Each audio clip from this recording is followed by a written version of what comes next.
నమస్తే బ్రదర్, ఎలా ఉన్నారు? Global star Ram Charan global star అనే ట్యాగ్ తీసేసి మెగా పవర్ స్టార్ అని పెట్టుకున్నారు. నాకు తెలిసి గ్లోబల్ స్టార్ అనే ట్యాగ్ తీసేసి చాలా మంచి పని చేశారు. ఎందుకంటే ఈ గ్లోబల్ స్టార్ అనే ట్యాగ్ వల్ల రామ్ చరణ్కి ఒరిగిన దానికంటే ఆయనకి జరిగిన డ్యామేజే ఎక్కువ. అసలు నువ్వు ఏ విధంగా గ్లోబల్ స్టార్ అవుతావని ఆయన పైన రాని విమర్శ లేదు, జరగని ట్రోలింగ్ లేదు. ఎందుకంటే ఆయనకి సోలో పాన్ ఇండియా హిట్ లేదు. హిట్ సంగతి పక్కన పెడితే కనీసం సోలో పాన్ ఇండియా సినిమా కూడా లేదు. పైగా రంగస్థలం సినిమా వచ్చే వరకు కూడా ఆయన యాక్టింగ్ పైన విపరీతమైన ట్రోలింగ్ జరిగింది. ఇంకోటి మగధీర సినిమా తర్వాత మళ్ళీ ఆ రేంజ్ హిట్ RRR సినిమా వరకు ఆయనకి దక్కలేదు. ఇంకో బాధాకరమైన విషయం ఏంటంటే ఇన్ని సినిమాలు చేసినా ఇండస్ట్రీకి వచ్చి దాదాపుగా 20 ఏళ్ళు పూర్తవుతున్నా 18 సంవత్సరాలు పూర్తవుతున్నా కూడా ఆయనకి సపరేట్ ఫ్యాన్ బేస్ లేదు. ఎంతసేపు తండ్రి బాబాయ్ ఫ్యాన్సే మోయాలి తప్ప ఆయనకంటూ సపరేట్ ఒక ఫ్యాన్ బేస్ని ఏర్పరచుకోలేకపోయాడు. అలాంటిది RRR సినిమా హిట్ అయితే అది ఒక మల్టీస్టారర్ సినిమా కదా. ఆ సినిమా హిట్ అయినప్పుడు నువ్వు ఒక్కడివే క్రెడిట్ ఎలా తీసుకుంటావు, గ్లోబల్ స్టార్ అనే ట్యాగ్ ఎలా తగిలించుకుంటావని ఆయన పైన విపరీతమైన ట్రోలింగ్ జరిగింది. RRR సినిమా కేవలం ఒక మల్టీస్టారర్ సినిమానే కాదు, ఆ సినిమాలో Tollywood biggest super star junior NTR కూడా నటించాడు. యాక్టింగ్లో కానీ, డ్యాన్స్లో కానీ, ఆ స్క్రీన్ ప్రజెన్స్లో కానీ ఆయన్ని కొట్టేవాడే లేడు. Multi talented and versatile actor ఆయన. మాస్లో ఆయనకున్న క్రేజ్ గురించి, ఆయన ఫ్యాన్ ఫాలోయింగ్ గురించి మనం ప్రత్యేకంగా చెప్పాల్సిన పని కూడా లేదు.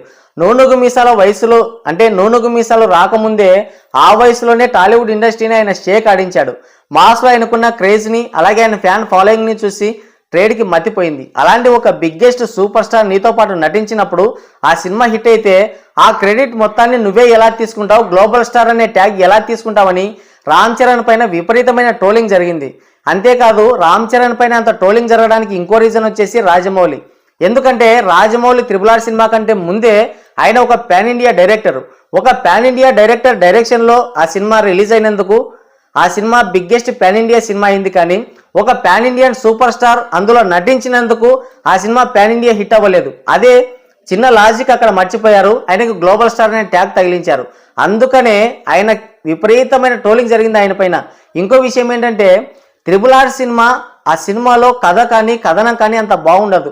సినిమా ఫస్ట్ హాఫ్ వరకు అయితే బ్రహ్మాండంగా ఉంటుంది, కానీ సెకండ్ హాఫ్లో నీరసం నిద్ర వస్తుంది. ఆ క్లైమాక్స్ వరకు సినిమా ఎక్కడ కూడా లేవదు. ఆ సినిమాలో కథలో దమ్ము లేదు, కథనంలో పట్టు లేదు. ఆ సినిమా ఎందుకు అంత పెద్ద హిట్ అయిందంటే ఒక 2 బిగ్గెస్ట్ ఫ్యామిలీస్కి చెందిన యంగ్ హీరోలు నటించారు. పైగా పాన్ ఇండియా డైరెక్టర్ రాజమౌళి ఆ సినిమాని డైరెక్ట్ చేశాడన్న ఉద్దేశంతోనే అందరూ సినిమాకి వెళ్ళారు. ఆ సినిమా పైన ఒక ఇంట్రెస్ట్ చూపించారు. అందుకనే ఆ సినిమా హిట్ అయింది తప్ప రామ్ చరణ్ ఏదో రామరాజుగా ఇరగదీశాడని కాదు, ఇంకోటి కాదు. ఆ సినిమా అంతా హిట్ అవ్వడానికి మెయిన్ రీజన్ కేవలం ఈ 2 మాత్రమే. అవన్నీ వదిలేసి క్రెడిట్ మొత్తాన్ని కూడా కేవలం రామ్ చరణ్ మాత్రమే తీసుకొని గ్లోబల్ స్టార్ అనే ట్యాగ్ తీసుకోవడంతో ఆయన పైన విపరీతమైన ట్రోలింగ్ జరిగింది. సరే, మల్టీ స్టారర్ సినిమా అయినా సరే అది సినిమా హిట్ అయింది కాబట్టి అందులో నువ్వు కూడా ఒక హీరోగా యాక్టింగ్ చేశావు కాబట్టి గ్లోబల్ స్టార్ అనే ట్యాగ్ తీసుకున్నావు, బాగుంది అంతవరకు. కానీ ఆ గ్లోబల్ స్టార్ అనే ట్యాగ్ని ఆయన నిలబెట్టుకోలేకపోయాడు. RRR తర్వాత చేసిన ఆచార్య సినిమా అయితే అల్ట్రా డిజాస్టర్ అయింది. దాంట్లో మెగాస్టార్ ఉన్నాడు, గ్లోబల్ స్టార్ అనే ట్యాగ్ తగిలించుకున్న రామ్ చరణ్ కూడా ఉన్నాడు. అయినా సరే ఆ సినిమాకి Day 1 కలెక్షన్స్ లేవు. ఆ సినిమా 2వ రోజుకే షెడ్డుకి వెళ్ళిపోయింది. టాలీవుడ్ చరిత్రలో ఎప్పుడూ చూడనంత భారీ నష్టాలు అయితే చూశారు బయ్యర్లు, నిర్మాతలు. ఆ సినిమా గురించి ఒక పుస్తకమే రాయొచ్చు, అంత భారీ నష్టాలు అయితే తీసుకొచ్చింది. ఆ తర్వాత ఈయన సోలో పాన్ ఇండియా హీరోగా చేసిన గేమ్ చేంజర్ సినిమా వచ్చింది. ఈ సినిమాకు కూడా Day 1 కలెక్షన్స్ లేవు. అసలు ప్రీమియర్స్కే థియేటర్స్లో ఆడియన్స్ లేరు. Day 1 కలెక్షన్స్ లేక ఈ సినిమాకి ఒక భారీ ఫేక్ పోస్టర్ దించారు. ఆ ఫేక్ పోస్టర్తో రామ్ చరణ్ మరింత ఎక్కువ ట్రోల్కి గురయ్యాడు. అసలు నువ్వు ఏ విధంగా గ్లోబల్ స్టార్ అవుతావు? ఫేక్ పోస్టర్ వేసినందుకు గ్లోబల్ స్టారా, లేదంటే Day 1 కలెక్షన్స్ కూడా రాబట్టలేనందుకు గ్లోబల్ స్టారా, 2 అల్ట్రా డిజాస్టర్లు ఇచ్చినందుకు గ్లోబల్ స్టారా అని ఆయన పైన విపరీతమైన ట్రోలింగ్ అయితే జరిగింది. కేవలం ఈ గ్లోబల్ స్టార్ అనే ట్యాగ్ వల్లే ఇంత ట్రోలింగ్కి గురవుతున్నానని మరి గమనించుకున్నారో ఏమో తెలియదు. కానీ పెద్ద సినిమాకైతే ఆ ట్యాగ్ని తీసేసి మళ్ళీ పాత ట్యాగ్ని తగిలించుకున్నారు, మెగా పవర్ స్టార్ అని. బాగుంది, మెగా పవర్ స్టార్ అనే ట్యాగే ఆయనకు బాగా సూట్ అవుతుంది కూడా. అయితే ఇప్పుడు ఈ పెద్ద సినిమాకి సంబంధించిన ఒక సాంగ్ ప్రోమో అయితే వచ్చింది. ఇంకా ఫుల్ సాంగ్ కూడా రిలీజ్ కాలేదు, కేవలం ప్రోమోనే రిలీజ్ అయింది. ఇక ఈ ప్రోమో ఎలా ఉంది అన్న విషయం పక్కన పెడితే ఈ ప్రోమో వచ్చినప్పటి నుంచి రామ్ చరణ్ పైన, ఈ సినిమా పైన విపరీతమైన ట్రోలింగ్ అయితే జరుగుతుంది. ట్రోలింగ్ చేయడం తప్పే, కాకపోతే వాళ్ళు చేసింది వాళ్ళకే చుట్టుకుంటుంది. ఈ మధ్య మెగాస్టార్ చిరంజీవి ఎవరో ట్రోల్ చేస్తున్నారని డీఫేక్లు పెట్టి ఆయన పైన ఆయన గౌరవానికి భంగం కలిగిస్తున్నారని ఆయన అయితే కోర్టుకు వెళ్ళాడు. వెళ్ళడం మంచిదే, ఎందుకంటే అలా చేసే వాళ్ళని ఖచ్చితంగా శిక్షించాలి. అయితే అలా గిల్లుకునే వాళ్ళలో ముందుగా మీ ఫ్యాన్సే ఉన్నారు కదా, ముందు ఫ్యాన్స్ని కంట్రోల్ చేసుకొని ఎదుటి వాళ్ళపైన విమర్శలు చేసినా ఆయన వాళ్ళపైన కేసులు పెట్టినా బాగుంటుంది. కానీ ఎక్కువగా ట్రోల్ చేసేది, ఇతరులను కించపరిచేది మెగా ఫ్యాన్సే కాబట్టి ముందుగా ఫ్యాన్స్ని కంట్రోల్ చేయాలి. అప్పుడెప్పుడో జీవిత రాజశేఖర్ పైన 2009 ఆ టైంలో అనుకుంటాను, జీవిత రాజశేఖర్ పైన ఇద్దరిపైన మెగా ఫ్యాన్స్ అయితే దాడి చేశారు. ఆ దాడి చేసింది ఎవరంటే మెగా ఫ్యాన్స్ అని అందరికీ తెలుసు. కానీ వీళ్ళు ఏం చెప్పారంటే, వీళ్ళు నా ఫ్యాన్స్ కాదు, అలా చేసేవాడు ఎవడు కూడా నా ఫ్యాన్స్ కాదు, ఖచ్చితంగా వాళ్ళ పైన కఠిన చర్యలు తీసుకోవాలని చెప్పి ఉంటే కనుక ఆయన పైన గౌరవం పెరిగిండేది. కానీ వాళ్ళు అలా చెప్పలేదు. నాగబాబు గారు ఏం చెప్పారంటే, వాళ్ళు రిజిస్టర్డ్ ఫ్యాన్స్ కాదు. రిజిస్టర్డ్ ఫ్యాన్స్ ఏంటి, ఇంకో ఫ్యాన్స్ ఏంటి, రిజిస్టర్డ్ చేసుకోకుంటే మెగా ఫ్యాన్స్ అవ్వకూడదా? అసలు ఆ దాడిని ఖండించుంటే ఇంకా బాగుండేది. అలా వీళ్ళు ఫ్యాన్స్ని అయితే వెనకేసుకుంటూ వచ్చారు. వాళ్ళు మాత్రం అందరి హీరోలపైన, ఒక్క నందమూరి హీరోలపైనే కాదు, సూపర్ స్టార్స్ కావచ్చు, ఇంకా మిగతా ఎవరైతే ఉన్నారో అందరిపైన, మహేష్ బాబు కావచ్చు, ప్రభాస్ కావచ్చు, రవితేజ కావచ్చు, ఇలా అందరిపైన కూడా విమర్శలు చేస్తూనే ఉంటారు, ట్రోలింగ్ చేస్తూనే ఉంటారు. వీళ్ళ సినిమాలు వచ్చినప్పుడు ఏదైనా చిక్కితే వాళ్ళందరూ ఒకటై వీళ్ళ సినిమాలపైన దాడి చేయడం జరుగుతుంది. దానివల్లే ఈ సినిమాలు ఫ్లాప్ అవ్వాల్సిన సినిమాలు అల్ట్రా డిజాస్టర్లే కూర్చుంటున్నాయి. కేవలం వీళ్ళు చేసిన ఈ గులాతీట ట్రోలింగ్స్ వల్లనే వీళ్ళకు తిరిగి మళ్ళీ అవే వస్తున్నాయి. ఇంకో విషయం ఏంటంటే, ఫ్యాన్స్ని కంట్రోల్ చేయకుండా నా ఫ్యాన్స్ ఎవరైనా సరే ఇతరులను ట్రోలింగ్ చేసేవాళ్ళు కానీ, ఇతరులపైన విమర్శలు చేసేవాళ్ళు కానీ వాళ్ళు నా ఫ్యాన్సే కాదు అని మెగాస్టార్ చిరంజీవి ఒక స్టేట్మెంట్ ఇచ్చి ఉంటే కనుక ఆయన పైన గౌరవం మరింత పెరిగి ఉండేది. కానీ ఆ పని చేయకుండా, వీళ్ళని కంట్రోల్ చేయకుండా ఆయన కోర్టుకు వెళ్ళి ఒకటి ఏదో ఆర్డర్ తీసుకొని ఇచ్చాడు, ఎవరైనా ట్రోలింగ్ చేస్తే ఇలా చేస్తాం, ఎవరైనా అలా చేస్తే ఇలా చేస్తామని. కానీ దాన్ని ఆపడం అసాధ్యం. మన ఫ్యాన్స్ కంట్రోల్లో ఉంటే ఇతరులు కూడా కంట్రోల్లో ఉంటారు. వాళ్ళకి కూడా మనం చెప్పొచ్చు ఇలా చేయడం తప్పు అని. కానీ మన వాళ్ళను సమర్థించి ఎదుటి వాళ్ళను ఏదో చేయాలనుకుంటే అది జరగని పని. అందుకే వాళ్ళందరూ ఒకటై ఇప్పుడు ఈ పెద్ద సినిమా సాంగ్ ప్రోమో పైన అయితే విపరీతమైన ట్రోలింగ్ అయితే జరుగుతుంది. ఇక ఈ సాంగ్ ప్రోమో ఎలా ఉంది, అందులో సాంగ్ కావచ్చు, రామ్ చరణ్ వేసిన స్టెప్స్ కావచ్చు, ఎలా ఉన్నాయంటే సాంగ్ అయితే బాగుందని చెప్పాలి.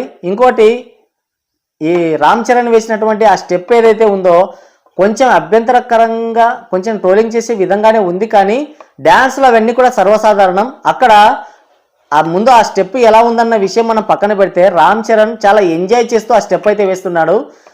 మొత్తానికైతే ఫుల్ సాంగ్ వచ్చిన తర్వాత దీని గురించి మనం మాట్లాడవచ్చు. ఇప్పటి వరకు అయితే పెద్దగా మరి అంతగా ట్రోలింగ్ చేసేంత స్టెప్ అయితే కాదేమో అని అనిపిస్తుంది. మరి ఫుల్ సాంగ్ వచ్చిన తర్వాత దాని ఫుల్ వీడియో, దాని గురించి డీటెయిల్గా మనం మాట్లాడవచ్చు. అంతవరకు దాని గురించి మాట్లాడుకోవడం వేస్ట్. ఎందుకంటే కేవలం ఆ ఒక చిన్న బిట్ని తీసుకొని సినిమా అలా ఉంటుంది, సాంగ్ ఇలా ఉంటుంది అని మనం జడ్జ్ చేయలేం. సాంగ్లో ఇంకోటి, ఈ సాంగ్ని చిరంజీవి నటించినటువంటి పాత సినిమాల్లోని ఒక సాంగ్ని అయితే కాపీ కొట్టి ట్యూన్ పెట్టారని కూడా విమర్శలు వస్తున్నాయి. ఇంకో విషయం ఏంటంటే, ట్యూన్స్ అన్నీ ఒకేలా ఉన్నా కూడా వాటిలో రిథమ్స్ అనేవి వేరుగా ఉంటాయి. దాన్ని ఇక్కడ ఏఆర్ రెహమాన్ అయితే పట్టుకున్నాడు. సాంగ్ కొంచెం అటు ఇటుగా, ఆ మ్యూజిక్ కూడా అలాగే వినిపించవచ్చు, కానీ అవన్నీ ఒకటి కాదు, వాటిలో వేరు వేరు రిథమ్స్ ఉంటాయి. కాబట్టి మొత్తానికి సాంగ్ అయితే కొంచెం బాగానే ఉన్నట్టు, మంచి ఇంపాక్ట్ అయితే క్రియేట్ చేస్తుందేమో అనిపిస్తుంది. ఆ ఒక్క స్టెప్ ఏదైతే ఉందో అది ఒక్కటి మార్చున్నా బాగుండేది, లేదంటే అది కాకుండా వేరే స్టెప్ ఏదైనా ఈ ప్రోమోలో పెట్టుంటే ఇంకా బాగుండేది. కానీ అది రావడం వల్ల వీళ్ళకు హేటర్స్ ఎక్కువ కదా, వీళ్ళ ఫ్యాన్స్ ఎక్కువ మందిని గెలుపుకుంటారు. కాబట్టి సందు దొరికినప్పుడు వాళ్ళు కూడా చావుగట్టి చెవులు మూస్తున్నారు. ఈ సాంగ్ ప్రోమో చూసిన తర్వాత ఏమనిపించిందంటే, సాంగ్ అయితే బాగానే ఉంది, ఆ స్టెప్ ఒకటి మార్చేసి ఉంటే బాగుండేది. లేదంటే సాంగ్ మొత్తంలో ఒక స్టెప్పే ఉండదు కదా, ఇంకా వేరే ఏదైనా స్టెప్ ఉంటుంది, ఆ స్టెప్ కూడా అక్కడ పెట్టుంటే బాగుండేది. ఆ స్టెప్ వల్ల ఇప్పుడు భారీగా విపరీతంగా అయితే ట్రోలింగ్ జరుగుతుంది. ఎందుకు ట్రోలింగ్ జరుగుతుందంటే, మామూలుగా పల్లెటూరు వాతావరణంలో ఒక చెంబు తీసుకుని నోట్లో బీడి కానీ, చుట్ట కానీ, లేదా సిగరెట్ కానీ ముండించుకొని అలా లండన్కి వెళ్ళిపోతుంటారు. అలానే కనిపిస్తుంది కాబట్టి ఎక్కువ ట్రోలింగ్ చేస్తున్నారు. కానీ డ్యాన్స్ మూమెంట్స్లో చూసుకుంటే మాత్రం ఆ డ్యాన్స్ మూమెంట్ అయితే చాలా పర్ఫెక్ట్గా అండ్ ఎంజాయ్ చేసే విధంగానే ఉంది. పైగా రామ్ చరణ్లో ఒక గ్రేస్ కనిపిస్తుంది. పైగా ఆయన ఎంజాయ్ చేస్తూ ఆ స్టెప్ను అయితే వేస్తున్నాడు కాబట్టి కొంచెం బాగానే అనిపించింది. ఆ స్టెప్ కాకుండా ఇంకా వేరే ఏదైనా కంపోజ్ చేసి ఉంటే బాగుండేది. నాకు తెలుసు ఆ స్టెప్ తీసేసేంత వరకు అయితే ట్రోలింగ్ బాగానే జరుగుతుంది. ఆ స్టెప్ కూడా తీసేసే అవకాశాలే ఉన్నాయి. అసలు ఆయన ఆ స్టెప్కి ఒప్పుకోకుండా ఉంటే బాగుండేది, లేదంటే కనుక ఆ ప్లేస్ని మార్చేస్తుంటే బాగుండేది. కేవలం ఆ పల్లెటూరు వాతావరణంలో ఏదైతే చేస్తారో లండన్కి వెళ్ళి అలానే కనిపిస్తుంది. కాబట్టి ఈ హేటర్స్ అందరూ కూడా దాన్నే పట్టుకున్నారు, విపరీతంగా ట్రోలింగ్ చేస్తున్నారు. ఆ ప్లేస్ మార్చినా బాగుండేది, లేదంటే ఆ స్టెప్ మార్చినా బాగుండేది. సాంగ్ అయితే బాగుంది, కేవలం ఆ స్టెప్ ఒకదాన్ని పట్టుకొని సాంగ్ బాగోలేదు, సినిమా బాగోలేదని మనం చెప్పకూడదు. కాబట్టి మొత్తానికైతే సాంగ్ బాగానే ఉంది. రేపేనా, ఈరోజు 6th కదా, ఎస్, రేపు సాంగ్ ఫుల్ సాంగ్ అయితే రిలీజ్ అవుతుంది కదా. ఫుల్ సాంగ్ రిలీజ్ అయిన తర్వాత ఎలా ఉందో మనం మరొకసారి మాట్లాడుకుందాం. మరి ఈ సాంగ్ ప్రోమో మీరు కూడా చూస్తుంటారు కదా, మరి ట్రోలింగ్ని ఎంజాయ్ చేస్తున్నారా, లేదంటే ఈ సాంగ్ ప్రోమోని ఎంజాయ్ చేస్తున్నారా? కింద కామెంట్ చేయండి.